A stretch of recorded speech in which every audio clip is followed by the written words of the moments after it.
ശ്രീലളിത സഹസ്രനാമസ്തോത്ര പഠനം 35-ാം ഭാഗം. അമ്മേ നാരായണ. നാമം 557. കാലഹന്ത്രി. കാലമാണ് നാശം സൃഷ്ടിക്കുന്നത് അല്ലേ?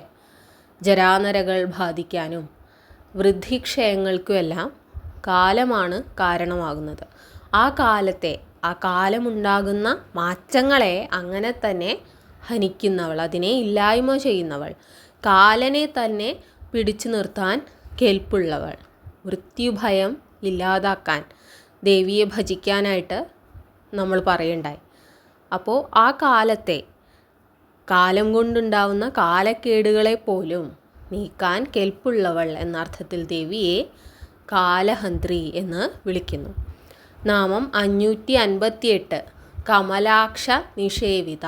കമലാക്ഷൻ എന്നാൽ കമലപത്രം പോലെ, താമര ഇതൾ പോലെയുള്ള കണ്ണുകളോടുകൂടിയവനാണ് കമലാക്ഷൻ. മഹാവിഷ്ണുവിൻ്റെ പര്യായമാണ് കമലാക്ഷൻ. ആ മഹാവിഷ്ണുവിനാൽ സേവിക്കപ്പെടുന്നവൾ, പൂജിക്കപ്പെടുന്ന ശ്രീലളിത ത്രിപുരസുന്ദരി ദേവി ആദിപരാശക്തിയാണ്. ബ്രഹ്മ വിഷ്ണു മഹേശ്വരന്മാർക്കൊക്കെ ശക്തി സ്രോതസ്സായി പ്രവർത്തിക്കുന്നത് എന്ന് മുന്നേ പറയുണ്ടായി. ആ വിധത്തിൽ മഹാവിഷ്ണുവിനാൽ പൂജിക്കപ്പെടുന്ന, സേവിക്കപ്പെടുന്ന ദേവി ലളിതാംബിക. ദേവിയുടെ മോഹിനി രൂപം മനസ്സിൽ ധ്യാനിച്ചുകൊണ്ടാണ് മഹാവിഷ്ണു മോഹിനി രൂപം പൂണ്ടത് എന്നും ഒരു കഥയുണ്ട്. 559-ാമത്തെ നാമമാണ് താംബൂല പൂരിതമുഖി. താംബൂലം എന്നാൽ വെറ്റില, അടയ്ക്ക, ചുണ്ണാമ്പ്, കരയാമ്പൂ, കൽക്കണ്ടം, കർപ്പൂരം, പനിനീര് ഇവ ചേർന്ന ആ പാക്കിനെയാണ് താംബൂലം എന്ന് പറയുന്നത്. ആ താംബൂലത്തിൻ്റെ രസം നുണഞ്ഞുകൊണ്ട്, അങ്ങനെ ആ താംബൂല നീരുകൊണ്ട് ആ വായൊക്കെ അങ്ങനെ ചുവന്നിരിക്കുകയാണ്. ആ ചുവപ്പ് തന്നെയാണ് ദേവിയുടെ മുഖത്തിനും. ആ ചുവപ്പ് നിറം ദേവിയുടെ മുഖത്തിന് കൂടി ഒരു പ്രകാശം നൽകുകയാണ്. ദേവി ഈ താംബൂലം ചവയ്ക്കുന്നു എന്നുള്ളത് പലപ്പോഴും കാളി രൂപത്തിൽ ദേവി രക്തമൂറ്റി കുടിക്കുന്ന ആ ഉഗ്രമൂർത്തിയായി നിൽക്കുന്ന ആ ദേവിയെ പറ്റി തന്നെയാണ് വർണ്ണന. ഇവിടെ താംബൂല രസമായിട്ട് ആ രക്തത്തെ തന്നെയാണ് പലപ്പോഴും വർണ്ണിക്കുന്നത്. അപ്പോൾ താംബൂല പൂരിതമുഖി, ആ താംബൂല നീര് പുരണ്ട ആ മുഖത്തിൻ്റെ ആ പ്രഭ, ആ രക്തമൂറ്റി നിൽക്കുന്ന ആ മുഖത്തുണ്ടാകുന്ന ആ പ്രഭ, അതിനെയാണ് വർണ്ണിക്കുന്നത്. നാമം 560. ദാഡിമീ കുസുമപ്രഭ. ദാഡിമമെന്നാൽ മാതളപ്പൂവ്. മാതളപ്പൂവ് പോലെ കാന്തിയുള്ള, ശോഭയുള്ള മുഖത്തോടു കൂടിയ ദേവി ലളിതാംബിക. ഭാണഭട്ടൻ്റെ കാദംബരി എന്ന സംസ്കൃത കാവ്യത്തിൽ ചണ്ഡികാദേവിയെ വർണ്ണിക്കുന്നത് ഇപ്രകാരമാണ്. ചുവന്ന പട്ടുടുത്ത്, ചുവന്ന കണ്ണുകളോടെ, മുറുക്കി ചുവപ്പിച്ച ചുണ്ടുകളോടെ. ഈ മുറുക്കി ചുവപ്പിച്ച ചുണ്ടുകൾ കൊണ്ട് ഇവിടെ ഉദ്ദേശിക്കുന്നത് രക്തമൂറ്റി കുടിച്ച് ചുവന്ന ചുണ്ടുകൾ എന്നർത്ഥത്തിലാണ് മുറുക്കി ചുവപ്പിച്ച ചുണ്ടുകളെന്ന് ഭാണഭട്ടൻ വർണ്ണിക്കുന്നത്. ദേവി ചെവിക്ക് പുറകിലായി മാതളപ്പൂക്കൾ അണിഞ്ഞിരിക്കുന്നു. ആ മാതളപ്പൂക്കളുടെ പ്രഭയാൽ കവിൾത്തടം ചുവന്നവൾ. അവളെ ആടും മാടും പാമ്പും കാക്കകൾ കൂടി പൂജിക്കുന്നു. ഈ വിധത്തിൽ തന്നെയാണ് മഹാഭാരതത്തിൽ കാളരാത്രി, കാളിയുടെ ഒരു ഭാവമായ, ദുർഗാദേവിയുടെ ഒരു ഭാവമായ കാളരാത്രിയെയും വർണ്ണിക്കുന്നത് ഇപ്രകാരം തന്നെയാണ്. മഹാകാളനെ കാണാനായി രാത്രി സഞ്ചരിക്കുന്ന കാളരാത്രിയെ പറ്റിയാണ് മഹാഭാരതത്തിൽ ഈ വിധമുള്ള വർണ്ണന.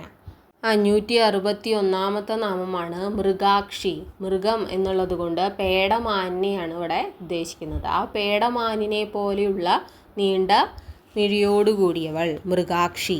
നാമം 562. മോഹിനി. ആരെയും മോഹിപ്പിക്കുന്ന, ആരിലും ആഗ്രഹം ജനിപ്പിക്കുന്ന രൂപവും പ്രകൃതവുമുള്ള ദേവി ലളിതാംബിക. നാമം 563. മുഖ്യ. എവിടെയും മുൻനിരയിൽ തന്നെ ഏറ്റവും പ്രഥമ സ്ഥാനം നൽകുന്ന ദേവി ലളിതാംബിക. അടുത്തതായി 564-ാമത്തെ നാമമാണ് മൃഡാനി. മൃഡൻ എന്നാൽ ശിവൻ, ശിവപത്നി എന്ന അർത്ഥത്തിൽ ദേവിയെ മൃഡാനി എന്ന് വിളിക്കുന്നു. നാമം 565 മിത്രരൂപിണി. മിത്രം. സൂര്യൻ്റെ പര്യായങ്ങളാണ് മിത്രം, രവി, അർക്കൻ, ഭാസ്കരൻ, ഭാനു എന്നിവ. ദേവിയെ മിത്രരൂപിണി എന്ന് വിളിക്കുന്നതിലൂടെ സൂര്യനെ പോലെ സകലതിനും പോഷകം പ്രദാനം ചെയ്യുന്ന, എല്ലാത്തിൻ്റെയും എനർജി സോഴ്സ് ആയിട്ട് പറയുന്നത് സൂര്യനെയാണ്. ചെടികൾ ഭക്ഷണം പാകം ചെയ്യുന്നത് സൂര്യൻ്റെ ആ ലൈറ്റ് എനർജി കൊണ്ടാണ്. നമുക്ക് എല്ലാവർക്കും വേണ്ടതാണ് വൈറ്റമിൻ ഡി. അത് ശരീരത്തിൽ ഫിക്സ് ചെയ്യുന്നത് ഈ സൂര്യപ്രകാശം കൊണ്ടാണ്. നമ്മളൊക്കെ ജീവനോടെ നിലനിൽക്കുന്നത് സൂര്യപ്രകാശം കൊണ്ടാണ്. ആ വിധം സൂര്യനെ പോലെ സകലതിനും പോഷകം നൽകി എല്ലാത്തിനെയും നിലനിർത്തുന്ന ദേവി മിത്രരൂപിണി. ഇനി മിത്രമായി നിന്നുകൊണ്ട് നമുക്ക് സ്നേഹവും നമുക്ക് വേണ്ട കെയറും കരുതലും നൽകുന്ന ദേവി ലളിതാംബിക. ബന്ധുവായി ആരുമില്ല, എനിക്ക് ചുറ്റും എൻ്റെ ബന്ധുവായി എന്നെ സ്നേഹിക്കുന്ന ആരുമില്ല എന്ന് ചിന്തിക്കുമ്പോൾ എന്താലോചിക്കുക? നമുക്കൊപ്പം ദേവി ലളിതാംബിക, ആ ആദിപരാശക്തി നമ്മുടെ മിത്രരൂപിണിയായി നമ്മോടൊപ്പം തന്നെ ഉണ്ട്. നാമം 566 നിത്യതൃപ്ത. സദാ സംതൃപ്തിയുള്ളവൾ. വീണ്ടും വീണ്ടും ആഗ്രഹങ്ങൾ കൊണ്ട് അത് വേണം, ഇത് വേണം, ഇങ്ങനെ വേണം, അങ്ങനെ വേണം എന്നുള്ള ആകുലതയില്ലാതെ, യാതൊരുവിധ ആശങ്കകളും ഇല്ലാതെ സംതൃപ്തമായി ഇരിക്കുന്നവൾ ദേവി ലളിതാംബിക. ദേവിക്ക് ജനന മരണങ്ങളില്ല. ഈ ഭൂമി ഉണ്ടാകുമ്പോഴും ഭൂമി നശിക്കുമ്പോഴും ദേവി ഈ പ്രപഞ്ചത്തിൻ്റെ ഭാഗമായി നിലനിൽക്കുന്നു. ദേവിക്കൊരു ശരീരമില്ല. ദേവി ഒരു ചൈതന്യരൂപിണിയാണ് എന്ന് പറയുമ്പോൾ തന്നെ എല്ലാത്തിലും സംതൃപ്തി കണ്ടെത്തുന്ന ദേവി ലളിതാംബിക. എല്ലാത്തിലും സംതൃപ്തി കണ്ടെത്താനായിട്ട് ദേവിയെ ഭജിക്കുക. നമുക്ക് ദേവിയെ പോലെ ഈ പരബ്രഹ്മം എന്നുള്ളൊരു മനോഭാവത്തിലിരിക്കുക എളുപ്പമല്ല. നമ്മുടെ മനസ്സ് വീണ്ടും വീണ്ടും പലതിലും പോയി കുരുങ്ങി ആശങ്കകളിൽപ്പെട്ട് ഉഴലുന്നവരാണ് നമ്മൾ. ആ ആശങ്കകൾ നീക്കി തൃപ്തമായ സംതൃപ്തമായ ഒരു ജീവിതം നയിക്കാനായി ദേവീ ഭജനം നമ്മളെ സഹായിക്കുന്നു. നാമം 567 ഭക്തനിധി. ഭക്തന് ലഭിക്കാവുന്നതിൽ ഏറ്റവും വലിയ സമ്പത്താണ് ദേവി ലളിതാംബികയിലുള്ള ഭക്തി എന്ന് പറയുന്നത്. ദേവിയുടെ പാതയിലേക്ക് എത്തുക എന്ന് പറയുന്നതാണ് നമുക്ക് കിട്ടാവുന്നതിൽ വെച്ച ഏറ്റവും വലിയ അനുഗ്രഹം. ആ വിധത്തിൽ ഭക്തൻ്റെ ജീവിതത്തിൽ ഒരു നിധിയായി അവതരിക്കുന്ന ദേവി ലളിതാംബിക. നാമം 568 നിയന്ത്രി. സകലതിനെയും നിയന്ത്രിക്കുന്ന, ജനന മരണങ്ങളായിക്കോട്ടെ, സൃഷ്ടി സ്ഥിതി സംഹാരമായിക്കോട്ടെ, സൂര്യചന്ദ്രന്മാരുടെ ചലനമായിക്കോട്ടെ, ഭൂമിയുടെ കറക്കമായിക്കോട്ടെ, അങ്ങനെ സകലതിനെയും നമ്മുടെ ശ്വാസഗതിയെ പോലും നിയന്ത്രിക്കാൻ തക്ക ശക്തിയുള്ള ദേവി ലളിതാംബിക. നാമം 569 നിഖിലേശ്വരി.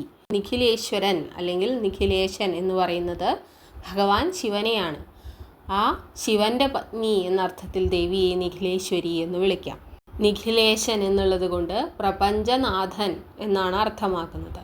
അപ്പോൾ പ്രപഞ്ചത്തിൻ്റെ മുഴുവൻ ആധാരശക്തിയായിട്ടുള്ള ദേവിയെ നിഖിലേശ്വരി എന്ന് വിളിക്കുന്നു. നാമം 570 മൈത്ര്യാദി വാസനാലഭ്യ. പതഞ്ജലിയുടെ യോഗസൂത്രത്തിൽ പറയുന്ന 4 ഗുണങ്ങളാണ് മൈത്രി, കരുണ, മുദിതം അല്ലെങ്കിൽ സന്തോഷം, ഉപേക്ഷ എന്നിവ. പ്രകാരമാണ് യോഗസൂത്രത്തിൽ എഴുതിയിട്ടുള്ളത്. മൈത്രീ കരുണ മുദിതോപേക്ഷണം, സുഖ ദുഃഖ പുണ്യ അപുണ്യ വിഷയനം, ഭവനതശ്ചിത്ത പ്രസാദനം. ചിത്തപ്രസാദത്തിനായിട്ട്, മനസമാധാനത്തിനും സന്തോഷത്തിനുമായിട്ട് ഒരുവന് ഈ 4 ഗുണങ്ങൾ വേണം. ആദ്യത്തേത് മൈത്രി അല്ലെങ്കിൽ സൗഹൃദം. സുഖികളോട് സൗഹൃദം.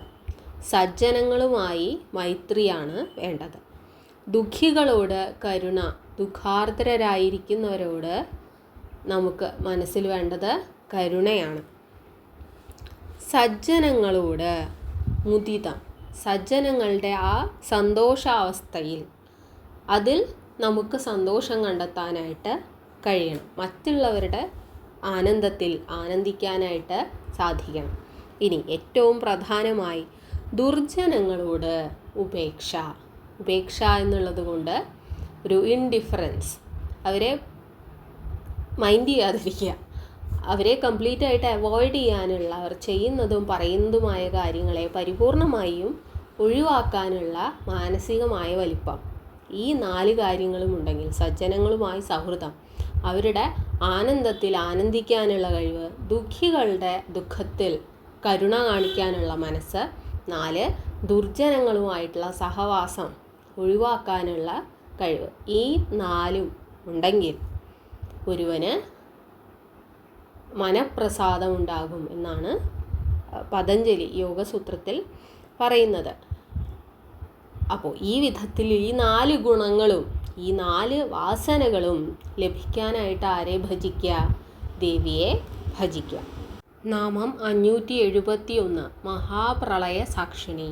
പ്രപഞ്ചത്തിൻ്റെ അവസാനം ഒരു മഹാപ്രളയം ഉണ്ടാകുമെന്നും ശിവഭഗവാന്റെ താണ്ഡവം ഒരു മഹാപ്രളയത്തിൽ അവസാനിക്കുമെന്നും അത് ഈ പ്രപഞ്ചത്തിൻ്റെ തന്നെ അവസാനമായിരിക്കും എന്നാണ് പുരാണങ്ങളിൽ പറയുന്നത്. ആ മഹാപ്രളയ സമയത്ത് ആ ത്രൈലോക്യനാഥൻ്റെ താണ്ഡവത്തിന് സാക്ഷിയാകുന്ന, ആ പ്രളയത്തിന് തന്നെ സാക്ഷിയാകുന്ന, പ്രപഞ്ചനാശത്തിന് തന്നെ സാക്ഷിയാകുന്ന ശ്രീ ലളിത ത്രിപുരസുന്ദരി പ്രപഞ്ചമുദിക്കുമ്പോഴും, പ്രപഞ്ചത്തിൻ്റെ ആ പിറവി സമയത്തും, ആ പ്രപഞ്ചം അസ്തമിക്കുമ്പോഴും, അത് നശിക്കുമ്പോഴും അതിന് സാക്ഷിയായി ദേവി ലളിതാംബിക ഇവിടെ ഉണ്ടാകും എന്ന് അർത്ഥം.